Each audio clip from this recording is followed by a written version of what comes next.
we're here. Yeah, hello, everyone. Welcome back to the midweek something or another. I don't think we have quite come up with a name for it yet. Do we? We haven't yet, no. It's just going to be an ongoing thing. Yeah, what should we call this thing? I think a midweek menagerie, because it's kind of like a circus or something like that, Yeah, I like that, yeah, because it is get a little circusy. Yes, absolutely. Yeah. Or March Madness is coming up, so like a midweek madness. Midweek Madness would be good. I like that idea. Yeah. Yeah. If you look at like other titles for church podcasts, it's pretty boring, and so I really feel like we can't go wrong, Yeah, because we're not boring people. No. Yeah, never. no. This is going to be like, not boring at all. Yeah. So any upgrade we have in the name department really puts us out there. And that's the goal, right? The goal is to get out there and be out. I don't know. Speaking of tag phrases, you had a few songs in your sermon. I like wrote it down. It was like thinking about you in the middle of June. Like what song is that? Yeah, it's like this one, the one they play all the time. I gotta get the lyrics. So I said them right, but I know I need to make sure that I. Can we get a demonstration? Yeah, I'm not much of a singer, but we'll give it a shot. So excellent. Sometimes all I think about is you. Hey, late nights in the middle of June. Yeah, that's the one. That's the only song you used? Well, that was the one I meant. Like I like was intentional with using. Okay. I may have dropped. So the thing is, it happens like automatic. Like I drop lyrics because I'm just like talking and like those words come in my head in the moment, just always. Yeah. Boom, so that happens often. But then every week there's always. I've been doing this now for years. I always have like song lyrics that I'll intentionally put in there. Yeah. And then like I'll have people say, "Did you quote Tupac Shakur?" And I put some Tupac lyrics in there, and they were like, bit of Snoop Dogg. Yeah, I know. 90s rap tends to be an ongoing theme with me. So yeah, there you go. So now we have "Think About You" in the middle of June. Yeah, and so that song is stuck in my head. I don't even know who sings it. And it's so annoying. It's like the most annoying song to me. It's because it's like been number 2 on the Billboard charts for the last year, and they play it every 10 minutes on pop radio. And then I'm just like, and all I think about is you. And I'm like, oh my God, make the madness stop. Yeah, so. I think that goes along with kind of the jokes and the pickup lines that you had. So like, how do you decide what jokes and pickup lines end up in your? Well, as a dad, the dad jokes just kind of flow freely. Like I don't have to work at dad jokes. Dad jokes just happen. Yeah. Right? Yeah. So, with dad jokes just happening, I really don't know what to say there. It just naturally comes. But the pickup lines, I had to work on those, so I did have to do a little research because we're talking about love. Right. Yeah, and so you're already married, so you don't need pickup lines. Well, no, hold on a minute. Yes, I am married. However, you should always date your spouse. Okay. So I use little cheesy pickup lines on her every now and again. And right. I'll drop some "Hey girl," stuff. Let me get you. I know, let like me get I'm. your number. Yeah, pretty much. Yeah. So you still gotta do that, Right. So, naturally. So I used a couple on Sunday, and if you missed Sunday, here's there. Sunday I said I've been studying Joshua and the walls of Jericho. If I walk around you 7 times, will you fall for me? So bad. Is there a cricket sound that we can? I think there is. I'm not sure where it is. Nope. Yeah. We have a cricket sound. Excellent. I think like that's that. Appropriate. Yeah, I think that is appropriate. Yeah. Is there another one? Yeah. How about this one? No, here's 2 I did not use on Sunday. Okay. Hey girl, do you need prayer? Because I'm certainly willing to lay my hands on you. Yeah, I figured that was a little like, rough vibe. Yeah, I don't condone that behavior. I don't think you could say that, like, in general. I think if somebody said that, like, you would get canceled. I don't think it just flies. Well, I do it at home with my wife. Right. Exactly. Yeah. But like if you did it like in service, you're like, "Hey girl, can I lay my hands on you?" Right. Yeah, no, I think you might get canceled. Right. Yeah, that happens. I think you would tell me to resign. I think I would need to have like an official apology to the congregation, and it would just be. You might. I think it was. Just I don't know be a about messy resigning.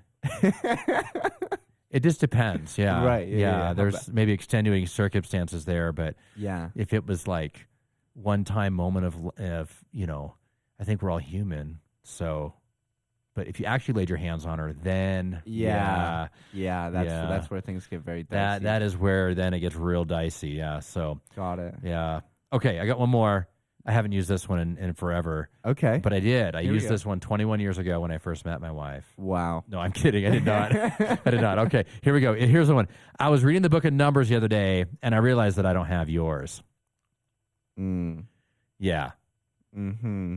Yeah, so I don't recommend anybody doing that one. Yeah, those are pretty bad. Man, I can just like the amount of confidence that it takes for someone to use those pickup lines like in a very serious manner just boggles my mind. Like a guy who can go up to a girl like off the key and give them that pickup line, I'm very impressed with. I don't think people should actually use these. Yeah. Is that a challenge? No, this is a guarantee. You should not use these. These will not work. Yeah, I just it was totally meant to be funny because they're wrong and no. So if there's any reports of girls saying he used the book of Numbers to try to get my number, what would be the response? If you used the book of if I used that, yeah. Well, I don't know. Did she give you her number? Or, like what's going on here? Let's say she didn't. Because I don't think the book of Numbers one is offensive. Right, that's fair. Whereas the laying on my hands on you, that one is certainly a violation of personal privacy, and I don't recommend that at all. Right. Yeah. Yeah. On that note, there was a secret word that you put in, a little known fact. Can you explain kind of the word of the week? Yeah. Okay. So we did this years ago, and the youth group would give me a word, and there were rules around it, and so we're reviving this. We're reviving it, and it is called Word Challenge. Word Challenge. Word Challenge. And so what we do is we have the youth group will give me a word, and so there's rules. It has to be English. Like I have to be able to pronounce it and say it. It has to be English. Yep. The definition has to be clear. Like you have to be able to know what it is. Right. It can't be something totally random. And then I have to have it before the first song in worship ends. So okay. So those are kind of the rules. And so really they try to give it to me like as the first song is starting, just to kind of I have the least amount of time to prepare. Right. Yeah. So this week the word was it was defenestration, which means defenestration. Yeah, defenestration. It means to throw something out the window. Got it. Yeah. So now I'm in and I'm like, oh man, what am I going to do? Well, I just instantly remembered I had this story where talking about marital stress and conflict, and I thought perfect. I threw it in there and I just said yeah. So yeah, when when you get in a fight and you just want to defenestrate your wife out the window or your husband out the window. Yeah, that's a natural response. Totally natural. Yeah. Well, not for me, but maybe it's for some. So I was joking and I said defenestrate, your husband out the window. Mm-hmm. But when I said the word, I looked at the youth group and I was and they all were like, "Whoa, yeah, oh my god, yeah." So, yeah, and so I think the rest of the church is probably wondering what's a really weird word? Yeah, and it just goes right over the head. So I love that there's Easter eggs and layers to it. That it's not just what you see in a Sunday morning of the sermon being all put together with with a lot of very decisive picked out bits, but it's also a little bit of fun thrown in there too of defenestration. Got him. Woo! Yeah. Yeah, I don't know. I like to mess around and have fun everywhere in life, and so I think it's kind of fun to do it here. And I don't know, it's just something I've always done. So yeah, that kind of adds just more fun and more layers and little Easter eggs to come back. Because then after watching the Sunday sermon or being there on Sunday, you can come to Wednesday, and then if you were wondering why did he say defenestration, you'd be like, yeah. Oh my goodness! That was it. That was it. That was the secret word. That was the word of the week. That was the word of the week, right? Yeah. I think it maybe adds a little bit to this show, but I don't know. But I don't think it adds anything to anybody's spirituality. Not with that attitude, that's for sure. Hey, you can't use that on me. I use it on everybody else. Not with that attitude, you can't. And so you're starting a series this week on relationships. I think you were saying it's one of your wheelhouse topics for a Sunday morning.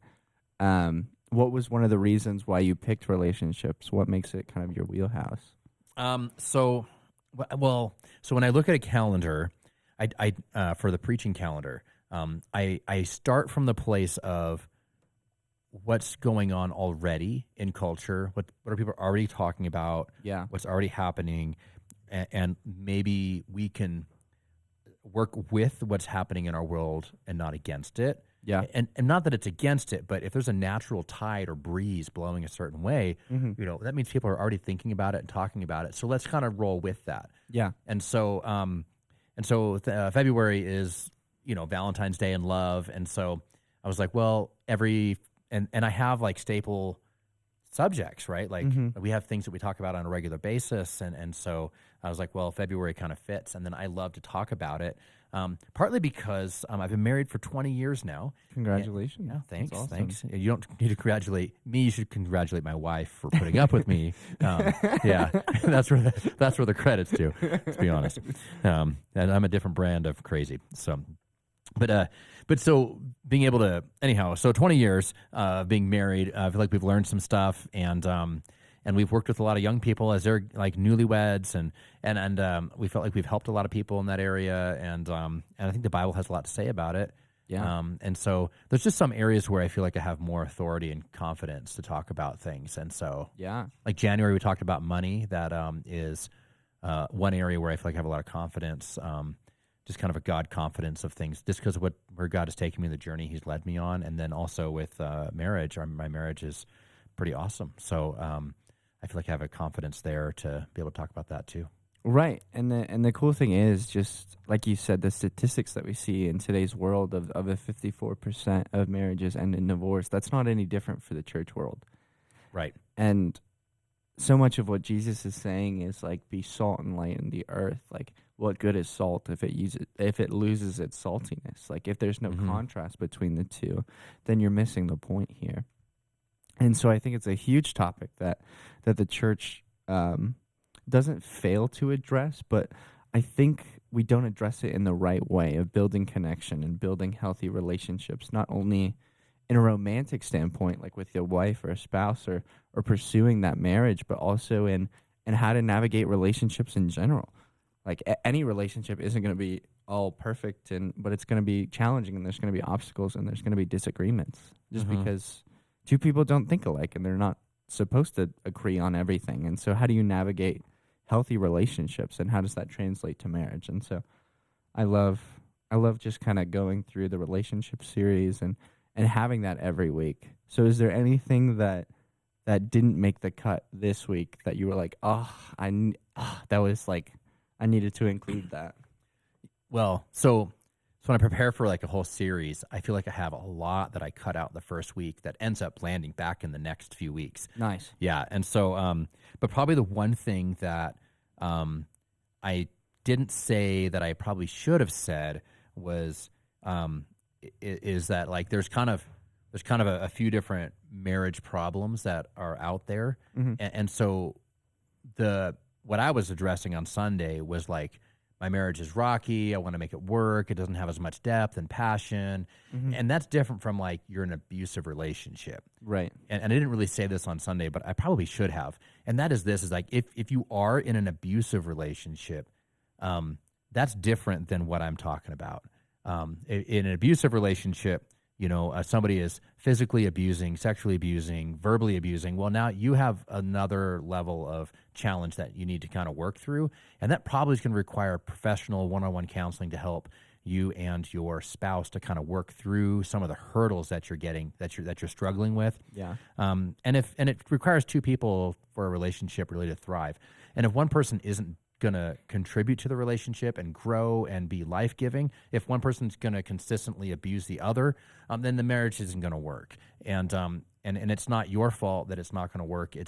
As the abused person, it's the abuser's reason. That's why it's going to fall apart. Right. I don't want anything to end in divorce, but I also know that there's some situations where, what I'm talking about, you're losing passion. What I'm talking about is you're drifting apart. Because Right. most divorces end up in divorce because they start from the place of drifting apart, and there's a difference between those two. Yeah. Yeah. That's a good distinction. I think so many times when you talk about drift, it's like when we see in the news or when we see in media of this huge scandal of, these celebrities doing X, Y, or Z. Mm-hmm. We don't see like the little events, the little decisions, the little choices that they made that led up to that big blow up. And that's kind of like the drift you're talking about of just drifting a little bit, of just engaging my mind in something that isn't healthy to my marriage, or engaging my emotions or my will in a way that isn't productive, and it doesn't build a really healthy foundation on marriage. Yeah, well, like Kanye and Kim didn't just split up overnight, right? No way. I know, right? Like that Crazy. that was an ongoing thing. Yeah. Yeah, and all these celebrities and all these famous people, when they split up, it's like all you see is the photos and the paparazzi, and they're like, oh, they're the perfect dream couple, but you don't see all the dysfunction that's going on Right. behind the scenes. And it's the same thing. You have a friend that they go through a divorce, and a lot of people on the outside looking in are like, well, wait, I thought you guys were good. But you weren't. Like, you kept a fake, like, shiny facade on the outside. Right. But the inside was having a lot of internal turmoil. I don't know. I think we got to have a place where we can be honest. Right. And I think the health of a person is really dependent on their relational strength with other people. Yep. I think there was a psychologist. He was a survivor of the Holocaust. And he was saying people need three things to be happy. Number one, they need meaningful work. They need to feel like what they're doing makes a difference in the world. Number two is having friends that love them unconditionally. And number three is being able to see a positive no matter what kind of suffering you're going through. And so just applying that to marriage, if your marriage is just you and your spouse and you don't have any healthy relational network going into that marriage, but also during the course of that marriage, it really sets you up, just because it's really easy for someone to fall off a unicycle. It's a lot harder for someone to flip an ATV, right? Right. You have more stability points, and you have more, I guess, checks and balances to where you can be like, oh, this is where the ATV is leaning, for example. And you have someone to point out your blind spot. Yeah. Yeah. No, that's really good. It's true. You got to have that in a relationship. And so, yeah. I think what I was talking about this week was about the priorities, about having God first, your spouse second. Yeah. And then your kids come after that third. And I think the root of drifting and having relationships drift apart is ultimately found in getting your priorities out of alignment. Yeah, that's good. Yeah, because if you make your spouse your number one, then you're expecting your spouse to fulfill something that they're not designed to fulfill. Right. And so you end up with, you now expect, you're disappointed. You're like, well, my wife isn't this or that, or I'm frustrated because my husband isn't this or that, or I have this need and they're not meeting it. And if you find yourself there, I have this need and they're not meeting it, you should probably go back to yourself and say, am I putting things in the wrong priority? Right. Am I expecting something from them that they're not capable of delivering? Yeah. And if they're not capable of delivering it, then you got to ask yourself, well, is anybody, like, am I expecting, because if God is your number one and your main life source of identity and healing, and your main source is from God, then God can fulfill that role, but your spouse can't. Right. Yeah. Yeah. So that's one area where I see the big challenge. And then the second one that I see is when they put their spouse lower, where they have their friends are more important, or their kids are more important, and then the spouse feels neglected. And the spouse feels neglected. So either way, you have somebody who's disappointed. So if either your spouse feels like, I can't ever live up to your expectations and I'm frustrated, well, you got a priority issue. Or the spouse feels neglected. They're like, well, I'm second chair to wherever it might be. It might be friends, it might be kids, it could be work, it could be your phone. Put down your phone. Crazy. Yeah. And I love how you invited the people kind of into your story of really being open and vulnerable with your own struggles and kind of what you had to work through in your own marriage of intentionally putting your wife back in that number 2 spot when the kids drift in that place. And I think that's such a huge thing to notice early on. I know so many friends and colleagues in my generation that, parents split up after 20, 25 years. It's like, yeah, what went wrong when you look at the other side of the table and you're married to someone that you don't even know anymore? Yeah, it's all the time. You see it. The kids leave home, and the parents are now in their 40s and 50s. Right. And they're like, I'm not happy. Like, yeah, I don't want to be here. Right. What's exactly. happening? Yeah. And it's like, well, how did you get to there? It's 20 years of misprioritization. Right. And just being able to fall in love with your spouse again through the process and through the change. Like, the kids are definitely, I think sometimes we put them above because raising your kids is important, don't get me wrong, and having that healthy foundation. But like you said, there's nothing more healthy for your kids to see than a thriving marriage. Yeah. I think that's a huge example, and the privilege that it is to have both your parents together. And granted that, no parents are perfect. Right. People make mistakes, but if you can see your parents work through difficulties together and see how that brings your parents closer together instead of split them further apart, I think that's huge in development for your kids. Yeah, people, there's a world we talk about, like cancel culture or privilege, if you're privileged, or oppressed versus oppressor. And there's a lot of that language that's flying around right now.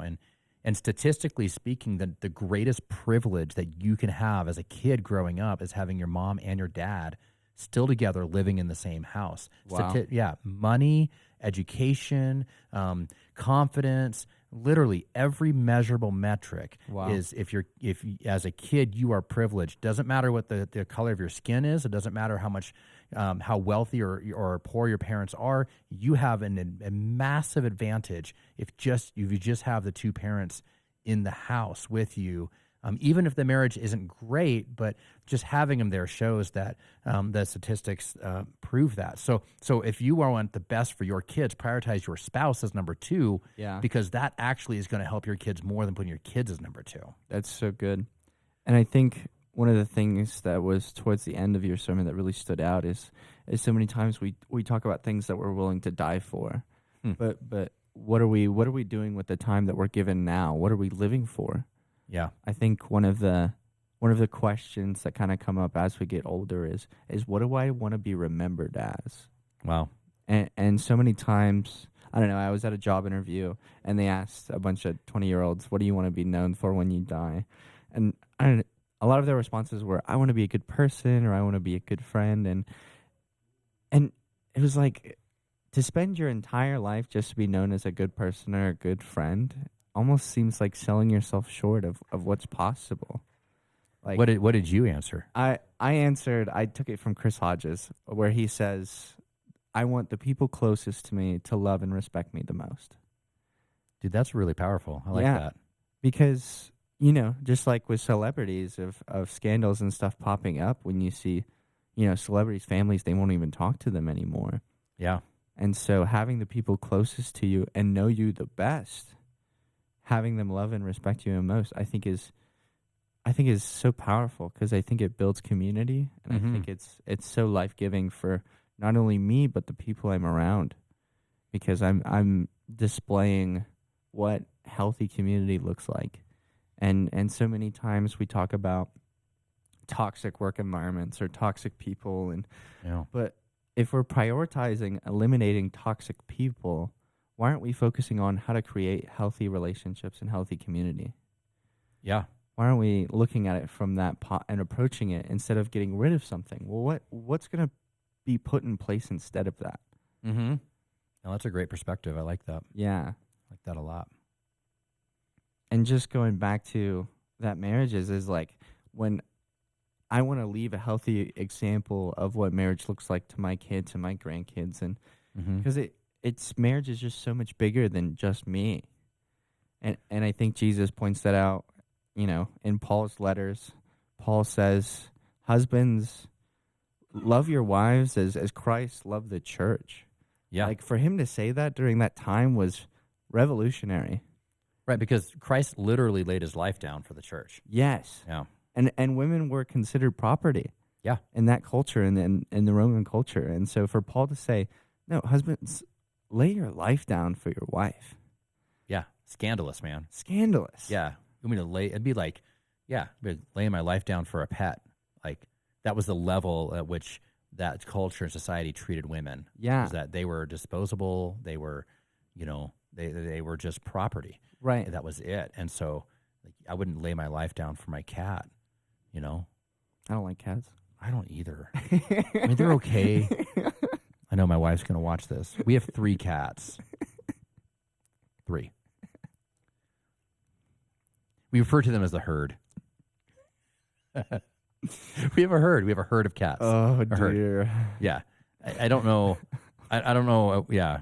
Is there a law or a limit to how many cats you can have? I don't know. But what I do know is that a group of crows is called a murder of crows. Yes. Yes. I have a murder of cats. I feel like that just drives the point, like how much more cool having a group of crows is than a group of cats. Maybe I should go in the crow business. Maybe I'm in the wrong. That sounds like a rough business. I don't know what the supply-demand ratio is, but it sounds like there's way more supply than demand. Some basic entrepreneurial stuff there. Yeah. Yeah. I guess What's the market for this this industry? I think you're thinking too far into it. I think I just want it to be So how do we apply relationships? How do we kind of fight the trends that we see going on in the world today? How do we make the world a better place and leave it a better place to our kids than we found it? Well, I think putting the priorities right is important. Yeah. And so how do you do that, right?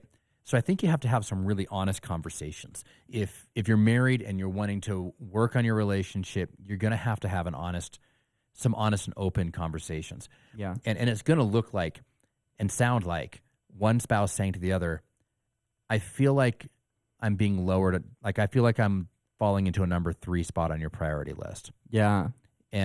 Or sometimes I feel like you put me as number 1 on the priority list. And if you're able to have that conversation and say that, the other spouse can be like, oh, you feel like that's happening. Maybe it is happening. Mm-hmm. And one trick that Amber and I used a lot in the early part of our marriage is that rather than like whatever challenge we were working on, we put a code word to it. Mm-hmm. And so rather than saying something like, hey, you're doing that thing again that I've been nagging about over the last 6 months, and that we've all agreed that you're going to do the dishes and you haven't done the dishes. And so now rather than me nagging my wife or my wife nagging me, we would put a code word to it. And make it something that's funny, but also obvious. I see. Yeah. It's like pineapple. Right. Ah. So if I'll just use me not doing the dishes after the wife has asked me to do the dishes. Right.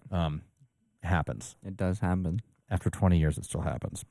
And so, but you can put a code word on it. And so rather than the spouse, the wife feeling like she's nagging me, mm-hmm. like if your wife, she doesn't want to nag, she doesn't want to mother you. That isn't and how terrible of a person am I that I'm putting my wife in a spot where she's going to mother me?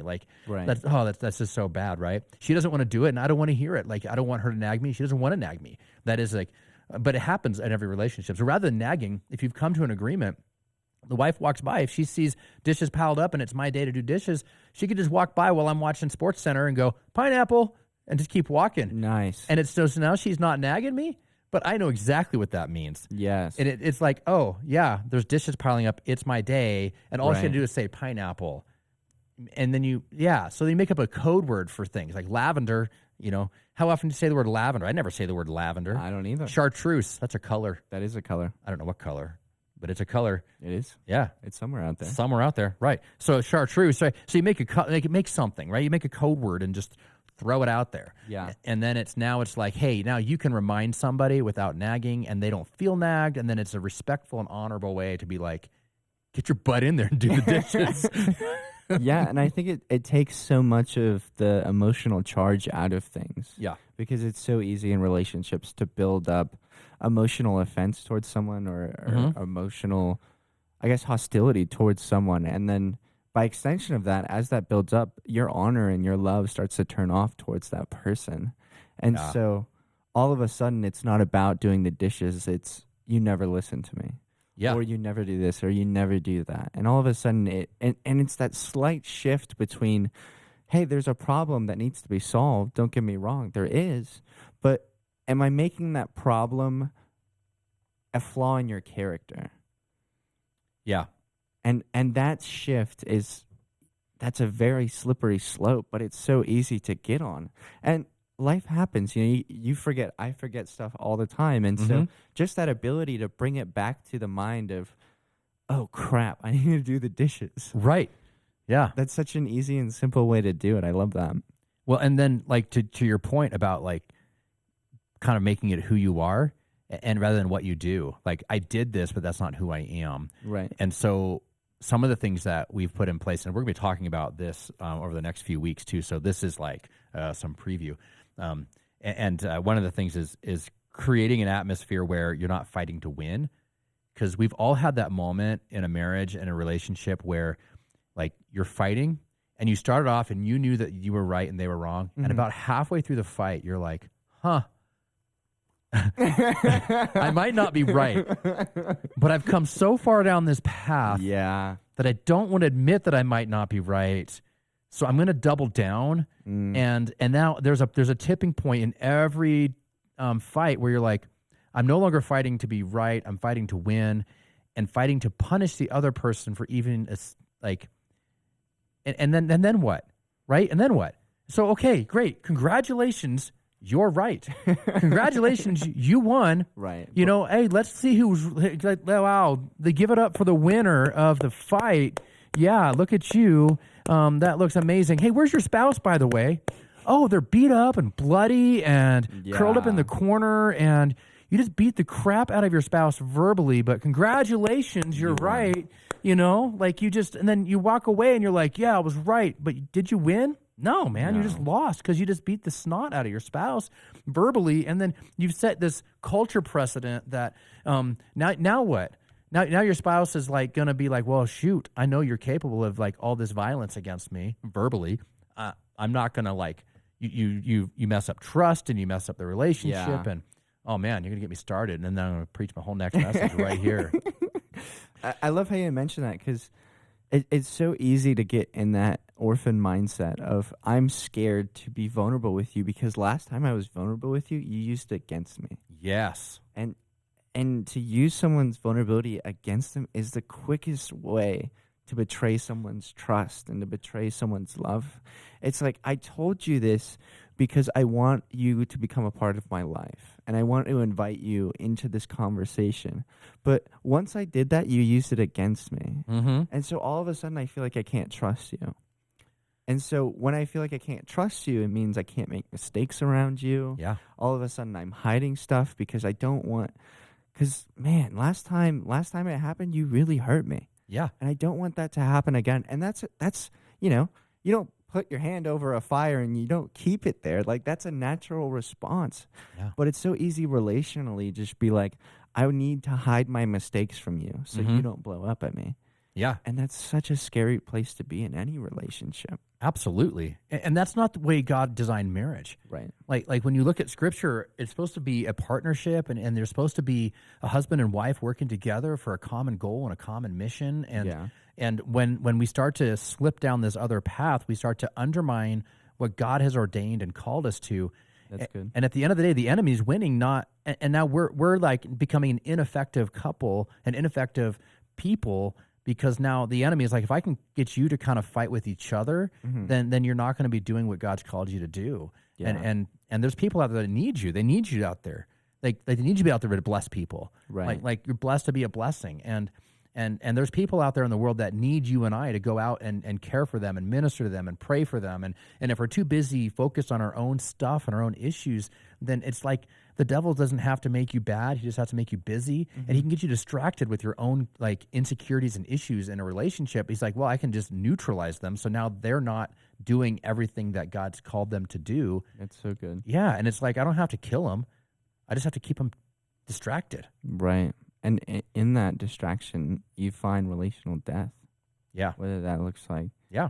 So if you could summarize this past Sunday in a quick sound bite, what would you say? What's kind of the crash course in relationships from this past Sunday? Promise your partner that they'll be your priority, that you have your priorities right. Like you got to sit down with your spouse, and if you're not married, just understand like this is where this is going to sit. Yeah, and just understand it and take notes and understand that this is where you need to be with your priorities. But yeah, we sit with your spouse and understand. Okay, I'm going to put my priorities right, because the foundation of what everything we're talking about is that if I can get God my number one, and He's my life source, He's where I'm finding my hope, He's finding my healing, my confidence, my identity is coming from Him. Then your spouse can be number two. My dad used to say, 2 sickies don't make a wellie. You know, like 2 sick people don't make a healthy person. That's so true. And so you got to be healthy yourself, and then your spouse also needs to take care of their own health with themselves and God as well, so that you have 2 healthy people coming together. So get your priorities right, so that way you can have an effective marriage, that you can raise kids and have a meaningful life that's fulfilled, and all those fun things that we all want. Yeah, that's so good. I really appreciate that.